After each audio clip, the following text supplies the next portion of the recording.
Alléluia. Est-ce que tu peux encore le Seigneur Jésus-Christ? Dans ce passage, le Seigneur Jésus. Amen. Alléluia. Tu peux t'asseoir, s'il te plaît. J'ai pris pour le message. Notre Père, notre Dieu, toi-même, qui est la parole sur la terre, tu ne pas ma personne, tu mets ma personne entre tes mains. Je ne suis rien, je ne connais rien. Je vais prêcher ta parole à ton peuple. Bénis cette parole, bénis le message et conduis-nous dans ta volonté au nom de notre Seigneur et Sauveur Jésus-Christ Nazareth. Dis Amen. Amen. Bien-aimés ce matin, nous sommes ce dimanche 10, deuxième mois 2019, ici au temple de la mission de réconciliation pour la fin de l'évangile. Et nous allons ce matin prendre nos Bibles dans Luc chapitre 10, verset 1 à 37. Un docteur de la loi se leva et dit à Jésus, vous l'éprouver, maître, que dois-je faire pour hériter la vie éternelle? Jésus lui dit, qu'est-il écrit dans la loi? Qui lis-tu? Il lui répond, tu aimeras le Seigneur de ton cœur, de tout ton cœur, de toute ton âme, de toute ta force et de toute ta pensée, et ton prochain comme toi-même. Tu avais répondu, lui dit Jésus, fais cela et tu vivras. Mais lui, voulant se justifier, dit à Jésus, et qui est mon prochain? Alléluia. Mon terme est la mission. C'est ce que le Seigneur nous a donné. Il dit, va, et toi, fais de même. Autrement dit, fais la même chose. Et tu verras la vie éternelle. Alléluia. Dans ce texte, nous voyons Jésus, un docteur de la loi appelé scribe. L'histoire de Lévite, un homme qui était blessé par les brigands. Et on parle de l'hôtellerie aussi. Sûrement, il a fait là-bas. Dans ce texte-là, nous lisons le débat qui se passe entre le docteur de la loi et notre Seigneur Jésus-Christ. Jésus présente plusieurs paraboles et des images à ce temps pour conscientiser ce que l'homme doit faire, ce qu'il doit faire. Plus il doit Jésus-Christ, qu'il doit faire. Il lui donne donc un ordre. Ça, et toi aussi, fais de même. Alléluia. Nous revenons au texte, au verset, la question du docteur. Gloire à Dieu. C'est lui qui initie la causerie, le débat avec le Seigneur, Jésus. Ce docteur engage un débat de justice par une question. Il dit, même que doit-il faire pour hériter la vie éternelle? Pour lui, la question est une question piège. Pour lui, il pense piéger Jésus. Comme dans Matthieu 19, verset 16, le jeune homme est riche qui pose la même question. Dans Luc 18, on revoit ce jeune homme riche. Et il répond très bien. J'ai tout fait. J'aime Dieu. J'aime toutes ces choses. Je ne suis pas ceci et je ne suis pas cela. Jésus lui dit, il te demande encore une chose. Si tu es parfait, si tu es parfait, vends tout ce que tu as et livre-le dans ça au pauvre. Et toi, suis-moi. C'est dans Luc 18. On peut se poser la question, on peut lui demander,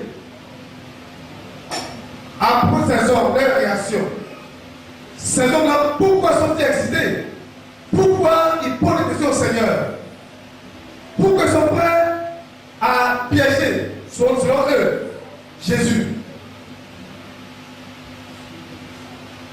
Est-ce que vous voulez? Pourquoi? Quand j'ai cherché à comprendre qui est docteur, le mot docteur, il a nommé scribe. J'ai trouvé les scribes étaient vraiment les collaborateurs des pharisiens.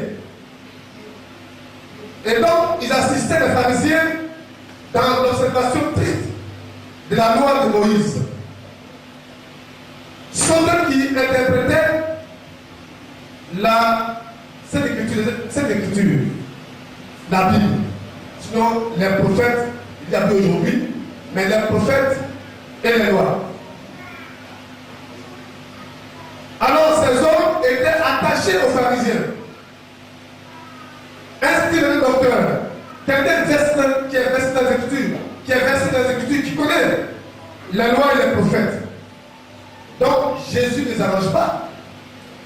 Les pharisiens, le mot pharisien dit séparer. Eux-mêmes, ils n'aiment pas toucher. Ils parlent de loi. Jésus va leur dire ce qu'il peut faire réellement, l'essentiel.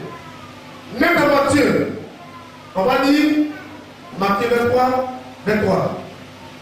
Malheur à vous. Malheur à vous. Scribes et pharisiens hypocrites. Parce que vous êtes hypocrites, scribes et pharisiens. Parce que vous avez payé la dîme de la menthe. Parce que vous payez la dîme de tout ce que vous avez. De la nette et du humain. Oui. Et que vous laissez ce qui est plus important dans la loi. Donc, merci. Vous oubliez ce qui est plus important dans la loi. Ce qui est plus important, c'est quoi? Je lui dis alors, va. Et toi aussi, c'est la même chose. Alléluia. Nous pouvons d'ailleurs comprendre pourquoi le scribe était contre Jésus lui aussi, parce qu'il est ami des pharisiens. Les scribes connaissent les Écritures, ami des pharisiens. Mais à la fin de leur débat, le maître des maîtres, Jésus va conclure. Comment? Va. Toi aussi, fais de même. On va se demander qu'est-ce qu'il va faire de même. Va. Et toi aussi, toi, fais de même. Qu'est-ce que va faire ce docteur de la loi? Nous revenons donc à notre verset. Le premier verset, pour nous ensemble chercher à comprendre. Ce dont demande à Jésus, ce qu'il doit faire pour hériter la vie éternelle. Mais aveugle qu'il est. Il est aveugle alors que la vie éternelle est devant lui. C'est que Jésus met la vie éternelle. Jésus, la personne de Christ, Jésus, c'est lui qui est la vie éternelle. Alléluia. Ne pas savoir. Lui, il fait allusion au royaume à venir. Il pense au ciel. Mais la vie éternelle, c'est Christ lui-même. Alléluia. Le Samaritain. Dans le verset 30, quand on dit, Jésus reprit la parole et dit, un homme s'en allait de Jérusalem à Jéricho. Donc il y a quelqu'un, il laisse carrément la question de l'époque, il lui donne, il prend des paraboles, il lui parle de quelqu'un qui était la capitale par la Jéricho.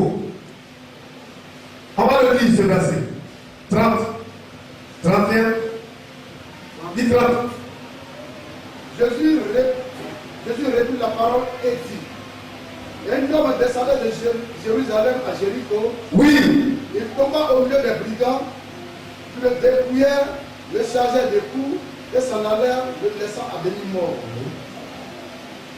Un sacrificateur qui par hasard descendait par le même chemin, ayant vu cet homme passant outre.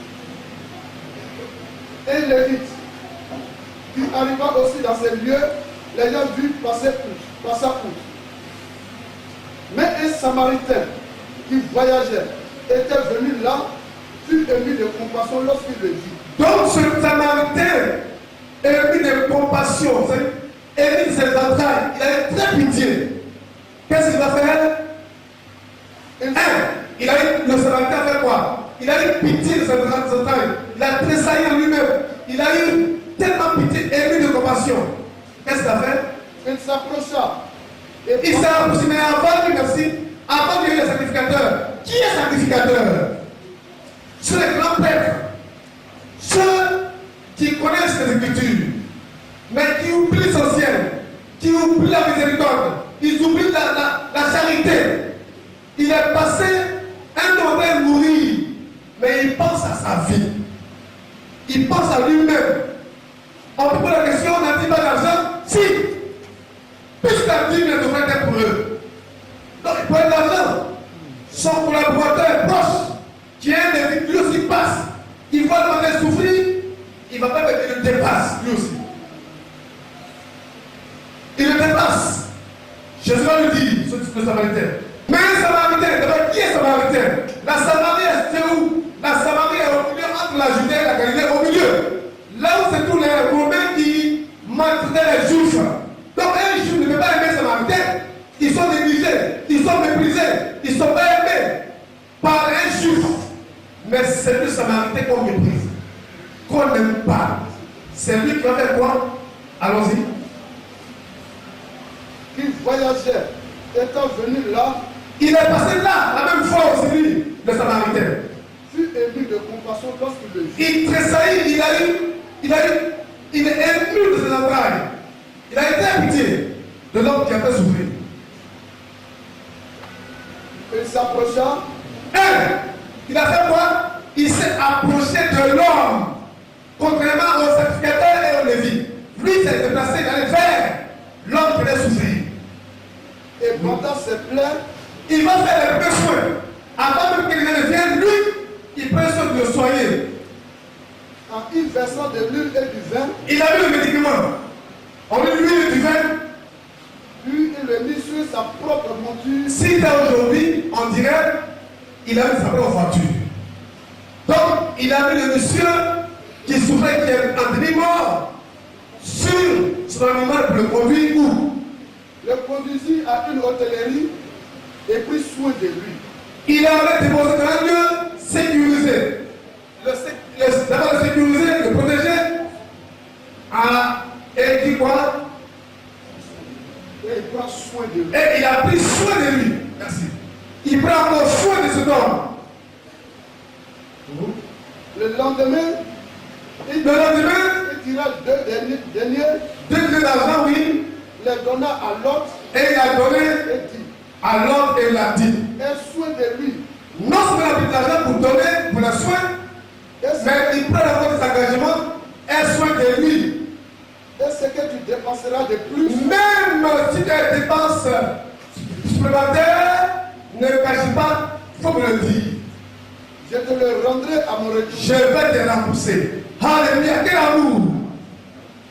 S'il y a eu des médicaments achetés après, dis-moi, je vais te rembourser. Je pose la question, qui sera sauvé si Jésus revient? Parce que ce n'est pas l'habit, ce n'est pas l'apparence, mais qu'est-ce qu'a fait le Samaritain? S'approcher de ceux qui souffrent, prendre soin d'eux, le social, c'est le jugement, le Samaritain. Alors que vous, juifs, vous n'êtes pas le Samaritain, mais c'est lui-là qui a compris comment il faut aimer. On va lire les versets. Jésus dit dans Jean 15, 3. Jean 13, 3. Je vous donne un commandement nouveau. Jésus nous dit à ses disciples, aux apôtres, mais à nous aussi. Ce commandement est aussi pour nous. Il dit quoi? Aimez-vous les uns les autres. Il dit, je vous donne un commandement nouveau. Aimez-vous les uns les autres. Oui. Comme je vous ai aimé. Comme je donne ma vie pour vous.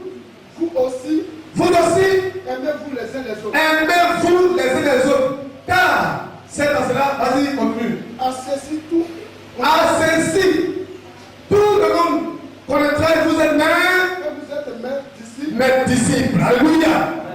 Si vous faites ça, alors vous me respectez. Si vous faites ça, vous êtes comme moi. Si vous faites ça, alors vous êtes comme les gens diront, vous êtes comme Jésus. L'apôtre Paul a dit dans Philippiens, il fait connaître Christ et Christ crucifié.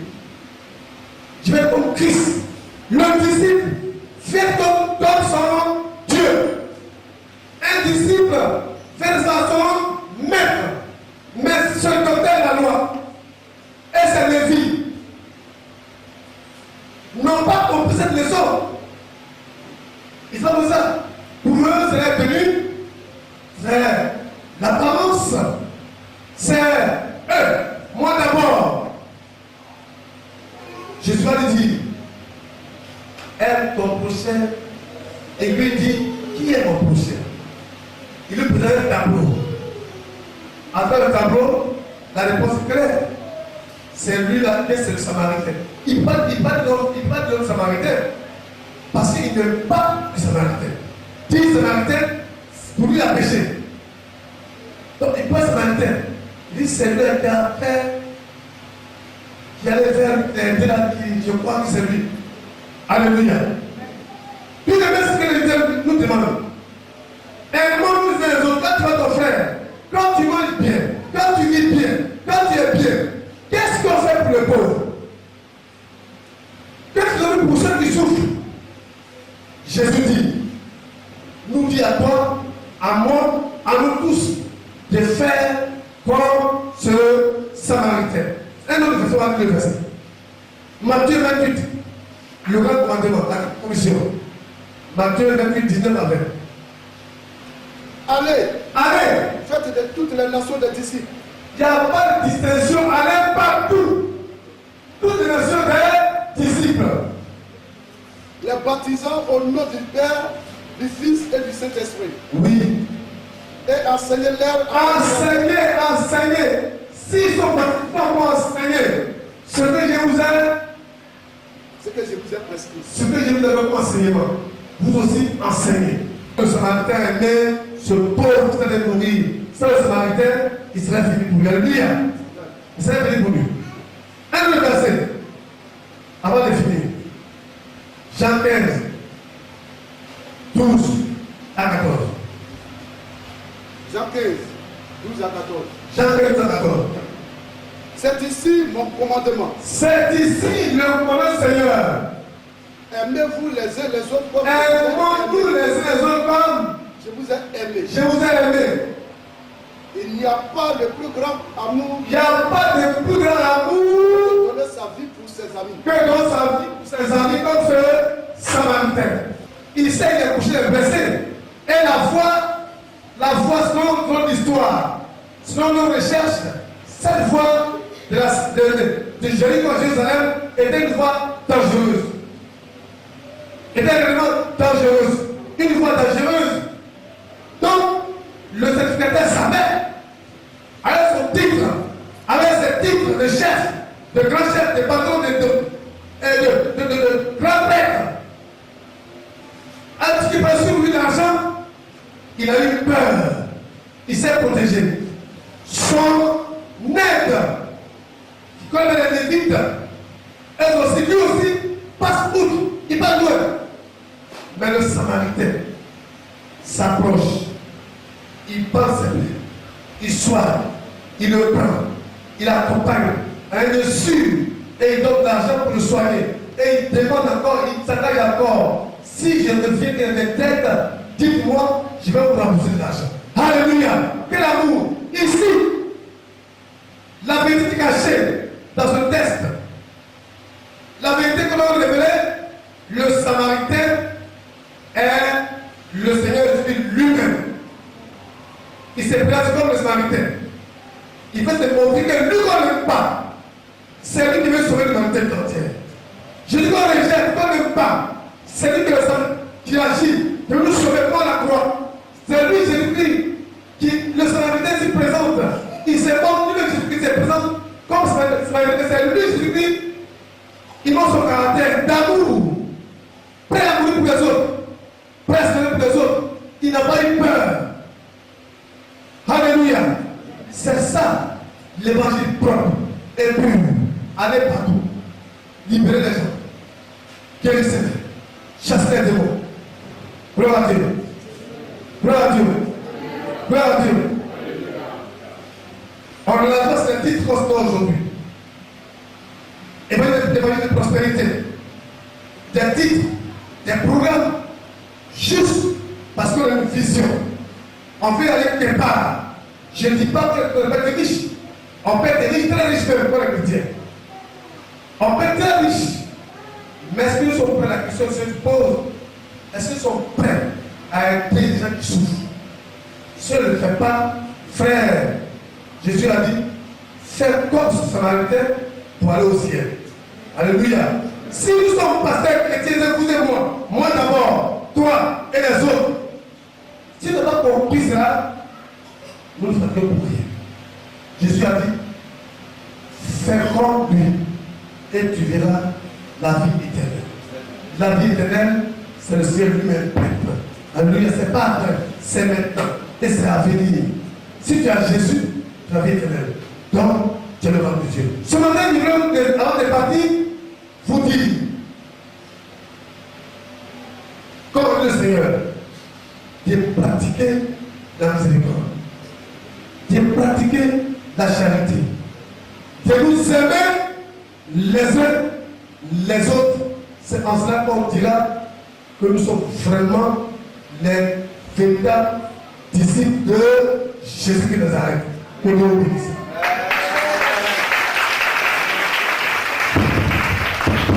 On va répéter mon pratique. Si j'ai Jésus. Alléluia. Si je pensais tous les biens du monde et je fais Jésus, j'aurais tout perdu. Si c'est Jésus, j'ai toutes choses, il est mon bien le plus précieux. Si je possède tous les biens du monde et je fais Jésus, j'aurais tout perdu. Si c'est Jésus, j'ai toutes choses, il est mon bien le plus précieux.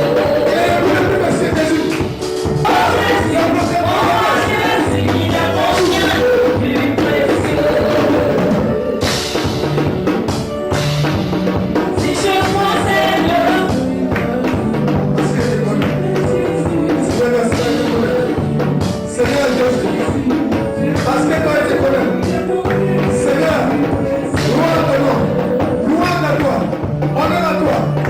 Merci. Si je possède tous les biens du monde, je mets Jésus, j'aurais tout perdu. Si c'est Jésus, j'ai toutes choses, il est mon bien le plus précieux.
Seigneur, merci pour ces cris de joie, tous ces danses, toutes ces chansons qui sont écoutées, magnifiées.